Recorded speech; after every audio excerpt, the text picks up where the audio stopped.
Assalamualaikum warahmatullahi wabarakatuh. Kita masuk ke dalam pertemuan kelima ya, yang terakhir dari saya terkait manajemen industri hasil perairan.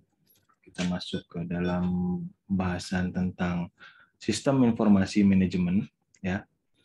Baik, untuk selanjutnya kita bisa membahas tentang hubungan manajerial dengan sistem informasi. Jadi sistem informasi ini sangat penting bagi manajerial karena kalau misalkan tidak sesuai informasinya itu akan berpengaruh terhadap kegiatan produksi, pemasaran, dan seluruh kegiatan yang ada di dalam satu industri atau perusahaan. Nah, hubungan manajerial dengan sistem informasi yang pertama adalah dalam kaitannya fungsi manajerial, yaitu merencanakan, kemudian mengorganisasikan, kemudian memimpin, dan mengendalikan. Jadi, dengan kata lain, manajerial dengan sistem informasi ini sangat berpengaruh karena di situ terdapat fungsi-fungsi manajerial yang akan dilakukan atau diaplikasikan pada suatu industri.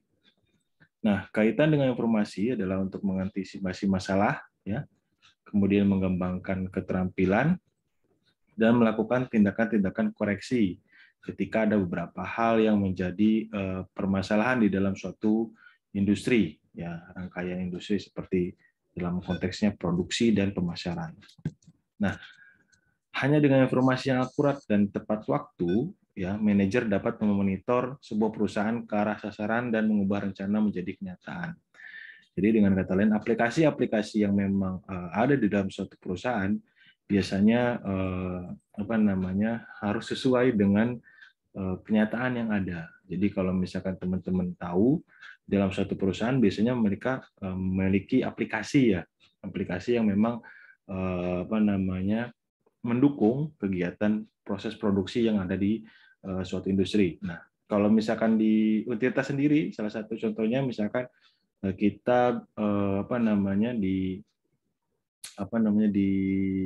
dikaitkan dengan kayak Spada gitu ya. Spada itu salah satu sistem informasi yang memang digunakan untuk manajerial sebenarnya. Kalau misalkan secara globalnya kurang lebih seperti itu. Nah, tapi di perusahaan-perusahaan terkait, perusahaan-perusahaan munafik itu memiliki beberapa komponen sistem informasi sendiri ya, biasanya aplikasi-aplikasi yang memang mereka gunakan untuk kegiatan-kegiatan yang ada di proses produksi maupun di proses pemasaran gitu ya. Nah, sistem informasi manajemen ini tidak bisa dipisahkan dari 3 komponen, yaitu yang pertama adalah perencanaan ya. Kemudian yang kedua adalah pembuat keputusan, dan yang ketiga adalah pengendalian. Nah, tiganya ini wajib ada karena sistem informasi manajemen ini dibuat untuk sebenarnya mendukung fungsi dari manajerial itu sendiri. Ya, jadi sehingga kalau misalkan teman-teman sekarang sudah di zaman era industri 4.0 gitu ya. Nah, itu teman-teman harus lebih paham terkait dengan penggunaan aplikasi yang ada di suatu industri. Nah, sifat informasi, kalau misalkan kita tahu gitu ya, sifat informasi itu ada yang pertama adalah data. Data adalah angka atau fakta mentah yang belum dianalisis. Jadi dalam tanda kutip, misalkan kalian mensurvei gitu ya, survei dari satu kegiatan di dalam suatu industri gitu. Nah, itu kalian mendapatkan data. Nah, data dalam bentuk angka atau fakta misalkan. Angka penjualan hari ini 200.000 misalkan. Kemudian hari esok harinya 300.000 misalkan. Kemudian lusanya itu jadi 100.000 misalkan. Nah, itu hanya data saja, jadi belum ada analisis. Ya. Seperti itu untuk data. Nah, kemudian untuk informasi adalah hasil dari pengorganisasian atau analisis data yang memiliki nilai yang berarti. Nah, dengan kata lain ya, tadi hari ini penjualan itu adalah 200, kemudian besoknya adalah 300 dan lusa adalah 100. Nah, berarti itu ada ada informasi fluktuatif tentang penjualan misalkan. Nah, itu hal-hal yang penting yang memang dianalisis dulu. Ada kenaikan di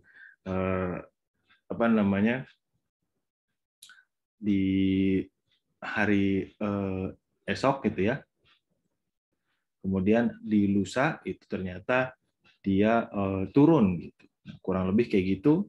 Jadi memang ada hal-hal yang memang didapatkan atau diinformasikan setelah data yang kita dapat dianalisis. Itu adalah suatu informasi. Nah, informasi ini adalah sebuah aset yang berharga dalam sebuah perusahaan. Hal ini kaitannya biasanya dengan HKI dan benchmarking dari suatu industri atau perusahaan gitu ya. Sehingga kalau misalkan teman-teman tahu, informasi-informasi biasanya itu harganya mahal.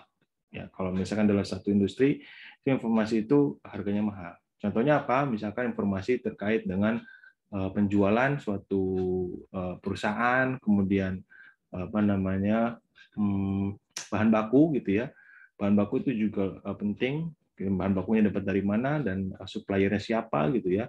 Itu sangat-sangat penting bagi suatu industri. Karena kalau misalkan itu bocor gitu ya, itu ketahuan dengan mungkin saingan ya, pesaingnya gitu. Nah, itu akan merugikan bagi perusahaan itu sendiri sebenarnya. Karena si pesaing ini bisa mendapatkan harga mungkin yang lebih murah ataupun akses yang lebih gampang ya. Karena akses dan harga kemudian waktu itu sangat berpengaruh terhadap suatu manajerial di dalam suatu industri. Kurang lebih kayak gitu. Nah, untuk mendapatkan satu informasi, kita juga harus mengevaluasinya gitu ya. Yang pertama terkait dengan mutu informasi. Yang mutu informasinya benar apa enggak nih? Gitu. Kebenaran itu juga sangat berpengaruh terhadap informasi yang ada. Gitu.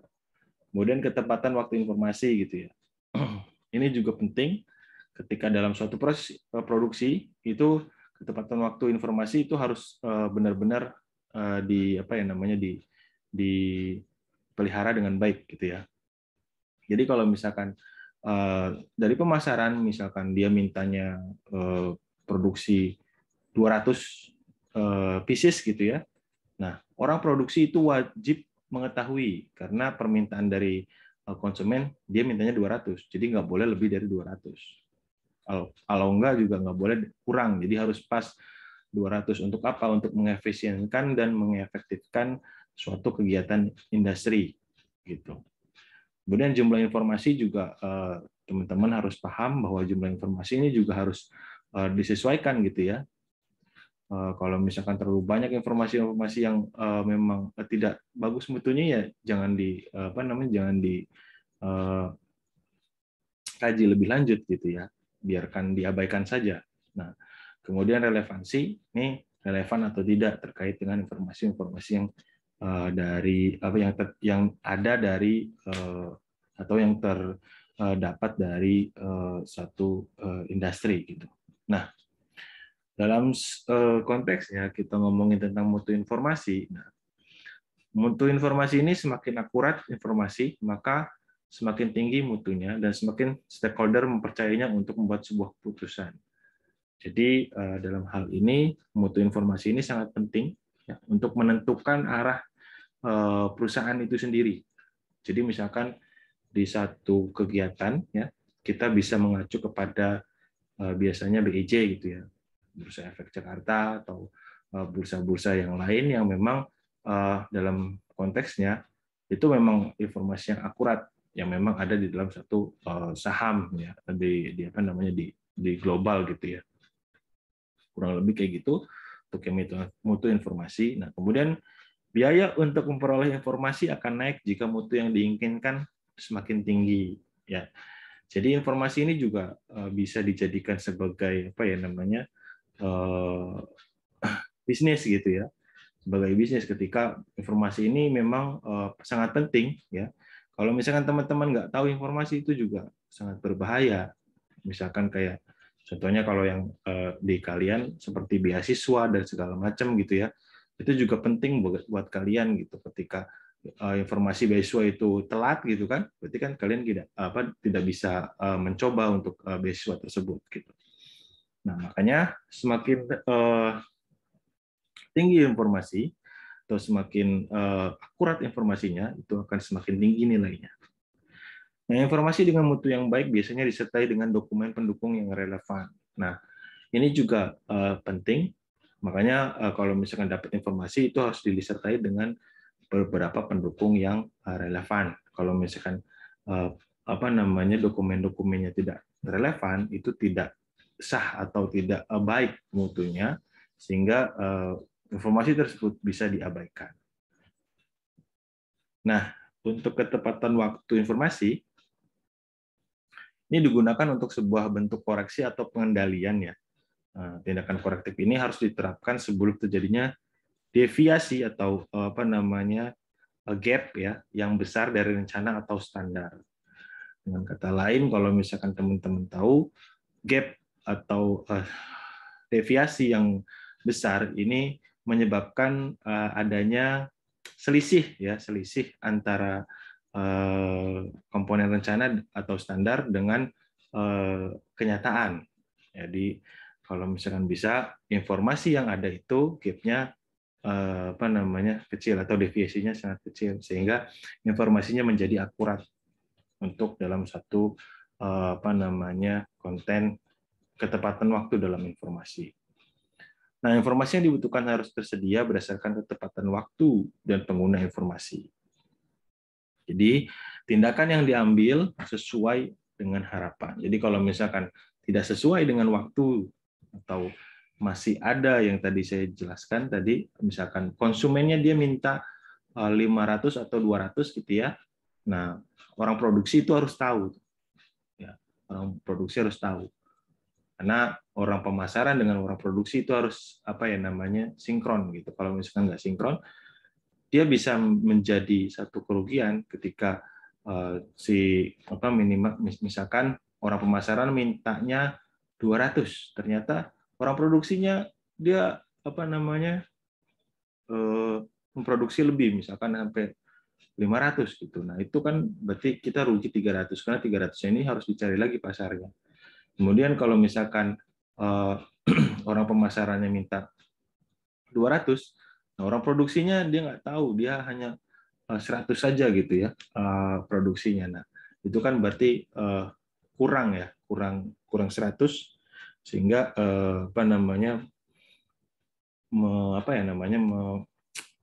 merugikan bagi perusahaan itu sendiri sebenarnya. Karena ada keuntungan dari 100 pieces yang akan dibuat itu sebenarnya ya. Jadi kehilangan 100 pieces yang akan dibuat. Sehingga kalau misalkan bisa ketepatan waktu ini harus sesuai ya antara satu unit dengan unit yang lainnya atau satu divisi dengan divisi lainnya. Gitu. Nah, dalam konteks jumlah informasi, pemberi keputusan tidak akan bisa membuat putusan yang akurat dan tepat jika informasi yang didapat masih belum cukup. Ya, ini seperti halnya kalau kalian melihat dari satu sisi di mana satu informasi itu, misalkan beasiswa gitu ya, atau satu informasi lah gitu ya. Nah, informasi itu harus sesuai, jadi harus memang orang, kalau nggak yang paling gampang gini deh, meneliti orang gitu ya, meneliti orang itu seperti apa gitu ya. Nah, itu harus dilihat atau kalian cari dari minimal dari teman dekatnya, kemudian dari tetangganya gitu ya, atau yang orang sering berinteraksi dengan dia gitu ya. Dia bagaimana itu kan berarti kita bisa tahu dari orang-orang di sekitarnya. Nah, sama halnya dengan perusahaan. Perusahaan juga hampir sama seperti itu. Ketika teman-teman tahu, misalkan kita mau mendapatkan informasi terkait dengan pesaing kita, misalkan pesaing kita punya produk A. Nah, produk A ini yang digemari oleh siapa? Misalkan dengan orang-orang di apa namanya konsumen-konsumen yang memang disegmentasi di menengah ke bawah atau menengah ke atas gitu ya. Nah, kita tanyakan apa yang kurang, apa yang lebih gitu ya. Bisa dapat dari informasi-informasi tersebut. Nah, itulah apa namanya kita bisa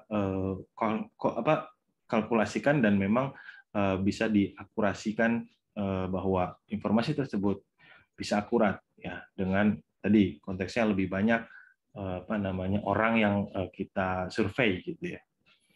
Nah, informasi yang terlalu banyak juga seringkali tidak relevan dan tidak bermanfaat. Nah, ini makanya harus to the point atau harus tadi saya apa namanya jelaskan bahwa informasi itu harus disesuaikan dengan keadaan. Jadi, misalkan kita mau tahu produk A, nah produk A ini dia digemari oleh siapa? Konsumennya siapa aja yang paling banyak konsumennya. Nah, kita harus cek, kita harus survei di apa namanya tempat yang memang sering beli atau sering konsumennya gitu ya, supaya teman-teman lebih paham. Nah, jangan teman-teman carinya bukan apa namanya ke konsumen yang lain atau ke konsumen produk yang lain. Nah, itu tidak mungkin akan relevan gitu. Jadi contohkan misalkan produk sabun lah gitu ya, sabun A gitu ya. Nah, sabun A ya yang kita survei atau yang kita cari informasinya adalah yang pengguna dari sabun A. Jangan kita cari ke yang sabun C gitu. Itu pasti akan jelas berbeda. Ya, nanti relevansinya kemudian apa namanya akurasinya dari informasi tersebut. Nah, informasi yang banyak akan relevan jika dianalisis nilainya hampir sama. Nah, itu tadi yang saya jelaskan. Ya, kurang lebih samalah terkait dengan informasi atau jumlah informasi yang kita dapatkan gitu. Makanya kalau misalkan teman-teman tahu ini cara manajerialnya itu ya kita harus sesuaikan atau kita harus punya pendekatan terkait dengan informasi yang akan kita kaji atau kita apa namanya ingin dapatkan gitu ya. Nah, dalam relevansi informasi, informasi yang diterima oleh seorang pemberi keputusan haruslah relevan dengan tugas dan tanggung jawab mereka. Jadi kalau misalkan dia tidak relevan, nah itu buat apa gitu ya. Jadi istilahnya kayak informasi yang tidak berguna bagi mereka. Jadi harus relevan dengan tugas dan tanggung jawabnya. Misalkan nih orang produksi ya, orang produksi dia butuhnya berapa sih harus apa namanya bahan yang dibutuhkan untuk memproduksi sekian pieces produk gitu ya. Nah, itu yang harus mereka dapatkan. Tapi bukan misalkan jualnya berapa duit gitu, berapa harganya, bukan, tapi berapa bahan yang apa namanya yang pas untuk membuat sekian pieces produk gitu. Nah, itu untuk orang produksi. Tapi kalau orang untuk pemasaran itu ya tadi misalkan harganya berapa sih gitu ya dari produksi. Nah, kalau dijualnya harganya berapa. Nah, itu orang pemasaran gitu. Nah, beda hal ya dalam konteksnya untuk relevansi itu tergantung dari tugas dan tanggung jawabnya dari bagian-bagian atau unit-unit masing-masing. Nah, jika informasi yang diberikan pada satu stakeholder tidak relevan, maka perusahaan akan merugi dan bisa tidak dipercaya kembali.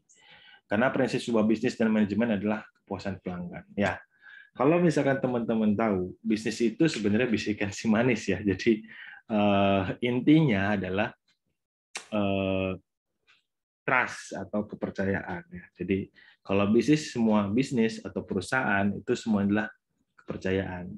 Jadi kalau misalkan orang sudah tidak percaya, itu akan berbahaya ya bagi keberlangsungan bisnis kita. Sehingga kalau misalkan contoh salah satunya gampangnya gini, ketika teman-teman tahu gitu nih di satu produk A gitu ya, produk A ini nggak enak gitu ya menurut teman-teman. Nah, teman-teman nanti pasti akan ngomong nih ke teman yang lain, oh iya mereka coba dan memang rasanya kurang enak misalkan. Nah, itu akan terus apa namanya seperti apa ya buah bibir lah gitu ya.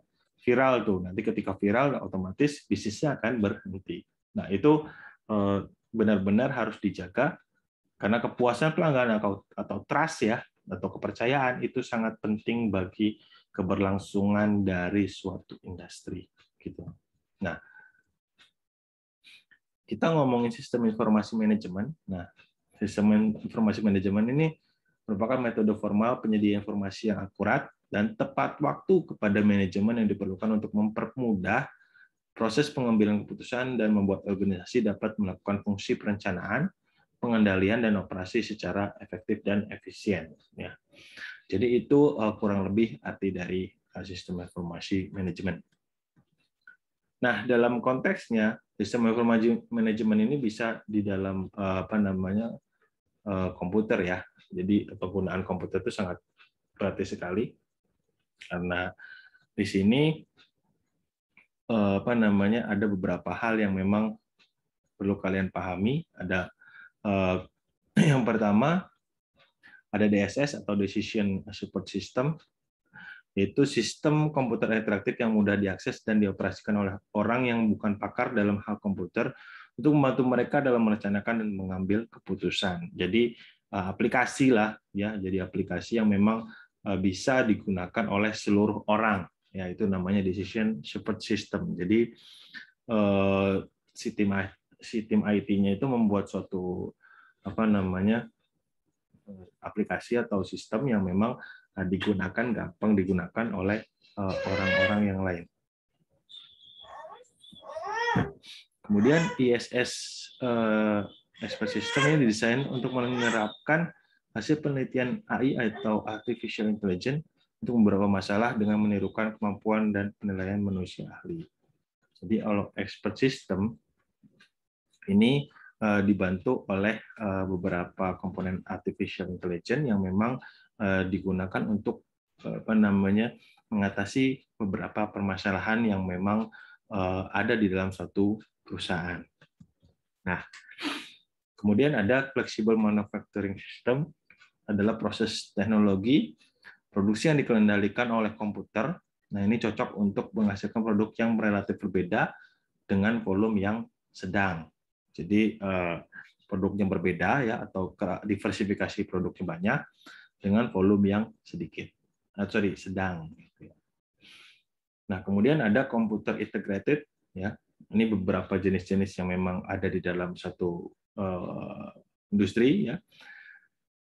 Computer integrated adalah penggunaan informasi sistem komputer untuk pangkalan data desain engineering, kemudian desain manufaktur, produksi pabrik, dan informasi manajemen. Jadi computer integrated ini biasanya banyak digunakan oleh beberapa beberapa industri-industri seperti industri engineering, manufaktur, dan lainnya gitu ya.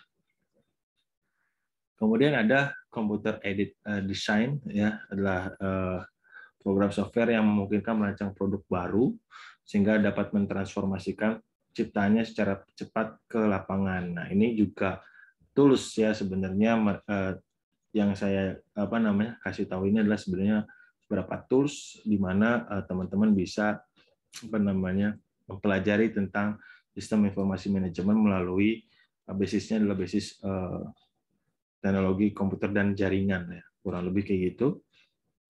Kemudian ada computer aided manufacturing. Jadi ada sistem pabrik yang menggunakan program software komputer untuk mengendalikan mesin yang digunakan di dalam pabrik. Jadi ini komponennya sudah dikomputerisasikan lah gitu ya. Jadi alat-alatnya sudah pakai sistem software. Jadi sistemnya otomatis ya, automatically gitu.